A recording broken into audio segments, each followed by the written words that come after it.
April 12th, 1945. Without wishing to bring up the subject in this diary, I may put it in here that I have argued to myself and with members of the family as to whether whatever gossip about us there may be is justified. Since there is nothing but good in my desire to help him, and since he seems to feel I do help him, I have long since made up my mind that that is the important thing. As you know, for a while now, I've compiled a collection of your speeches for the National Archive, and I thought it might be fun for you to read a few of them out loud, for old time's sake.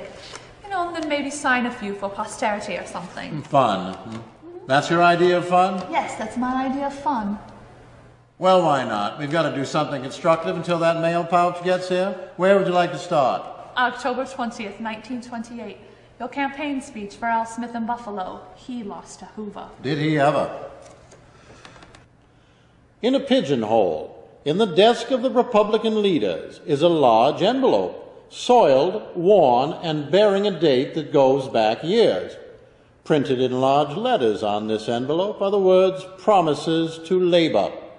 Inside the envelope are a series of sheets dated 2 years apart and representing the best minds of the Republican leaders over the succession of years. Each sheet of promises is practically a duplicate of every other sheet.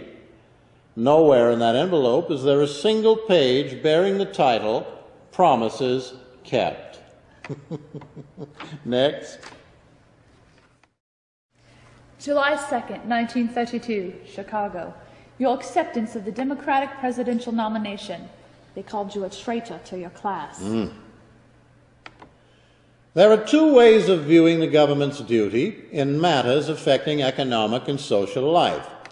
The first sees to it that a favored few are helped and hopes that some of their prosperity will leak through, sift through, to labor, to the farmer, to the small businessman. That theory is not and never will be the theory of the Democratic Party. November 8th, 1932, Election Day. Congratulations, Mr. President. A man comes to wisdom in many years of public life. He knows well that when the light of favor shines upon him, it comes not of necessity that he himself is important. Favor comes because for a brief moment, in the great space of human change and progress, some general human purpose finds in him a satisfactory embodiment. March 4th, 1933, your first inaugural address. Welcome to the White House. This is preeminently the time to speak the truth, the whole truth, frankly and boldly. We need not shrink from honestly facing conditions in our country today. This great nation will endure as it has endured, will revive, and will prosper. So first of all, let me assert my firm belief that we have nothing to fear but fear itself. Nameless, unreasoning, unjustified terror, which paralyzes needed efforts to convert retreat into advance. Happiness lies not in the mere possession of money. It lies in the joy of achievement, in the thrill of creative effort.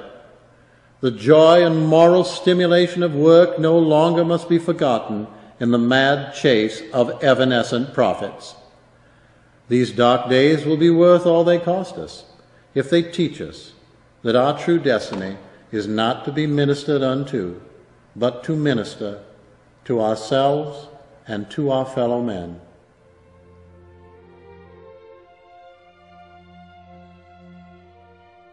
Less than a week after you'd been sworn in, a new era of communication was ushered in, allowing you to connect with the American people in a way never before imagined. The Fireside Chats. The Fireside Chats. Over the course of 5 years or so, through the medium of the Fireside Chats, I was able to bring the American people around to my way of thinking, one bite at a time. Case in point, this fireside chat from 1939.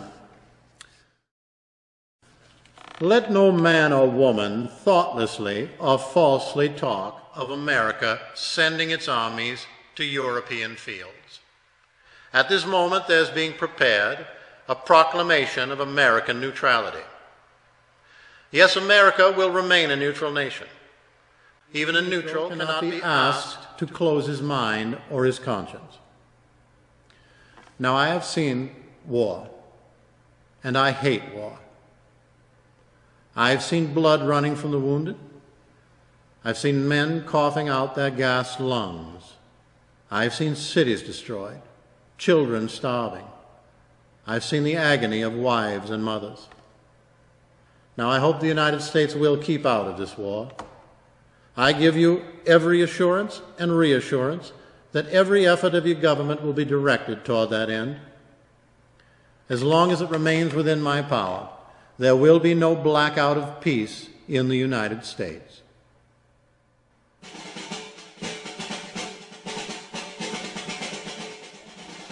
Yesterday, December 7th, 1941, a date which will live in infamy, the United States of America was suddenly and deliberately attacked by naval and air forces of the Empire of Japan. We are now in this war. We are in it all the way. Every single man, woman, and child is a partner in the most tremendous undertaking of our American history. It will not only be a long war, it will be a hard war. On the road ahead there lies hard work, grueling work, day and night, every hour and every minute. And I was about to say that ahead lies sacrifice, but it would not be correct to use that word. The United States is not considered a sacrifice to do all one can, to give one's best to our nation, when that nation is fighting for its existence and its very life. It is not a sacrifice to do without many things to which we have become accustomed if the national defense calls for doing without. So we're going to win this war, and we're going to win the peace that follows. And in the difficult hours of this day, through dark days that may be yet to come, we will know that the vast majority of the members of the human race are on our side.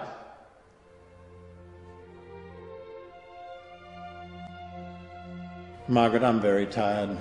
I believe I only have about 15 minutes of work left in me. All right. Well, how about one last fireside chat? Washington's birthday, 1942. The task which we Americans now face will test us to the uttermost. Never before have we been called upon for such a prodigious effort. Never before have we had so little time in which to do so much. These are the times that try men's souls. Tom Paine wrote those words on a drumhead by the light of a campfire, and General Washington ordered that these great words written by Tom Paine be read to the men of every regiment in the Continental Army. And this was the assurance given to the first American armed forces. The summer soldier and the sunshine patriot will in this crisis shrink from the service of their country. But he that stands it now deserves the love and thanks of men and women. Tyranny, like hell, is not easily conquered. Yet we have this consolation with us, that the harder the sacrifice, the more glorious the triumph. So spoke Americans in the year 1776, and so speak Americans today.